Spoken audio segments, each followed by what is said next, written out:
Basic points patients overlook అయిపోయేది life స్టైల్లో despite of మీరు చాలా వీడియోస్ కూడా చేశారు సిట్టింగ్ పోస్టర్ దగ్గర నుంచి you have to walk this way you have to SIT this way అని చాలా చెప్తూనే ఉంటారు despite of all your me guidance కాకుండా కూడా పేషెంట్స్ వాళ్ళ లైఫ్ స్టైల్లో ఓవర్లుక్ చేసే పాయింట్స్ ఏంటి సార్? మెయిన్ పోస్చర్, మనం ఇందాక అనుకున్న పోస్చరు.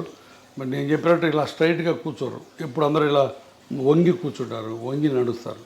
సో పోస్చర్ ఒకటి మెయిన్, బాగా అందరూ నెగ్లెక్ట్ చేసేది పోస్చర్.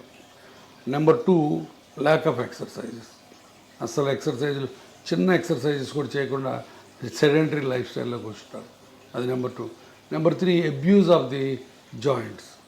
ఇప్పుడు కింద కూర్చొని ఇండియన్ టాయిలెట్ లేకపోతే కింద బాచపట్టు వేసి కూర్చుంటే మోకాళ్ళ మీద లోటు పడుతుంది, అది మంచిది కాదు. సో అది తెలియదు చాలామందికి. అట్లానే నడుముకి ముందుకు వంకి కూర్చుంటే నడుము మీద పాడైపోద్ది, అట్లానే మెడ ముందుకు వెళ్తే మెడ పాడైపోద్ది. సో ఇవన్నీ కూడా తెలియదు. తెలియక చాలామంది they keep on repeating the mistake.